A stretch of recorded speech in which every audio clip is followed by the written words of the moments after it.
የማርቆስ ወንጌል ምዕራፍ 11 ወደ ኢየሩሳሌምም ከደብረ ዘይት አጠገብ ወዳሉት ወደ ቤተፋጌና ወደ ቢታንያ በቀረቡ ጊዜ ከደቀ መዛሙርቱ ሁለቱን ልኮ በፊታችሁ ወዳለው መንደር ሂዱ፣ ወዲያውም ወደ እርሷ ገብታችሁ ከሰው ማንም ገና ያልተቀመጠበት ውርንጫ ታስሮ ታገኛላችሁ፣ ፈታችሁ አምጡልኝ። ማንም ስለምን እንዲህ ታደርጋላችሁ ቢላችሁ ለጌታ ያስፈልገዋል፣ ወዲያውም ደግሞ ወደዚህ ይሰደዋል በሉት አላቸው። ሄዱም ውርንጭላውንም በመንገድ መተላለፊያ በደጅ ውጭ ታስሮ አገኙት፣ ፈቱትም። በዚያም ከቆሙት አንዳንዶቹ ውርንጭላውን የምትፈቱት ምን ልታደርጉት ነው አሏቸው። እነርሱም ኢየሱስ እንዳዘዘ አሏቸው። ተዋቸውም። ውርንጭላውንም ወደ ኢየሱስ አመጡት፣ ልብሳቸውንም በላዩ ጣሉ፣ ተቀመጠበትም። ብዙ ሰዎችም ልብሳቸውን በመንገድ ላይ አነጠፉ፣ ሌሎችም ከዛፍ ቅጠሎችን እየቆረጡ ያነጥፉ ነበር።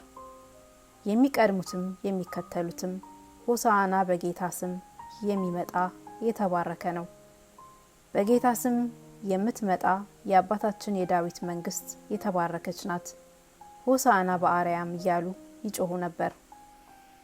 ኢየሱስም ወደ ኢየሩሳሌም ወደ መቅደስ ገባ።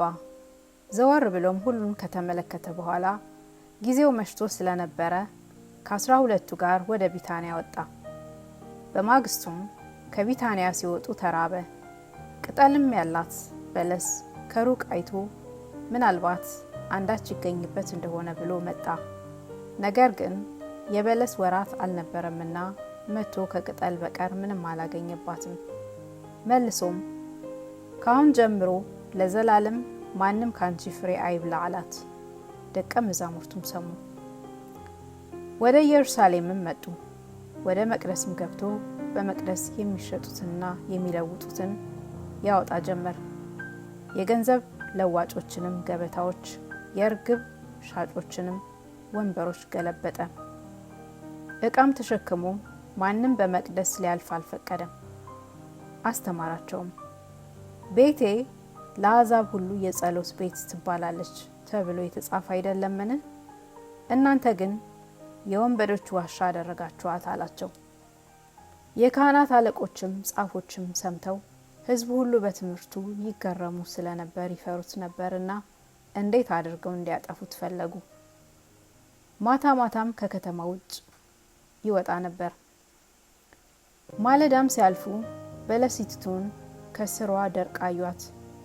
ጴጥሮስም ትዝ ብሎት መምህር ሆይ እነሆ የረገምሃት በለስ ደርቃለች አለው። ኢየሱስም መልሶ እንዲህ አላቸው፣ በእግዚአብሔር እመኑ፣ እውነት እላችኋለሁ ማንም ያለው ነገር እንዲደረግለት ቢያምን በልቡ ሳይጠራጠር ይህን ተራራ ተነቅለህ ወደ ባህር ተወርወር ቢል ይሆንለታል። ስለዚህ እላችኋለሁ የጸለያችሁትን የለመናችሁትንም ሁሉ እንዳገኛችሁት እመኑ ይሆንላችሁማል።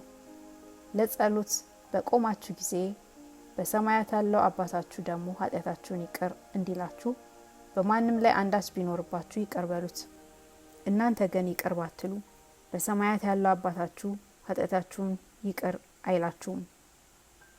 ደግሞም ወደ ኢየሩሳሌም መጡ። እርሱም በመቅደስ ሲመላለስ የካህናት አለቆችና ጻፎች ሽማግሎችም ወደ እርሱ መጥተው እነዚህን በምን ስልጣን ታደርጋለህ? ወይስ እነዚህን ለማድረግ ይህን ስልጣን ማን ሰጠህ? አሉት። ኢየሱስም እኔም አንዲት ነገር እጠይቃችኋለሁ፣ እናንተም መልሱልኝ። እኔም በምን ስልጣን እነዚህን እንዳደርግ እነግራችኋለሁ። የዮሐንስ ጥምቀት ከሰማይ ነበረችን ወይስ ከሰው? መልሱልኝ አላቸው። እርስ በርሳቸውም ሲነጋገሩ ከሰማይ ነው ብንል እንዲያውስ ስለምን አላመናችሁበትም ይለናል፣ ነገር ግን ከሰው ነው እንበል አሉ።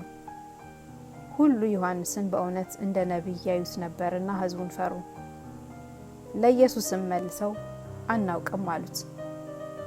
ኢየሱስም እኔም በምን ስልጣን እነዚህም እንዳደርግ አልነግራችሁም አላቸው።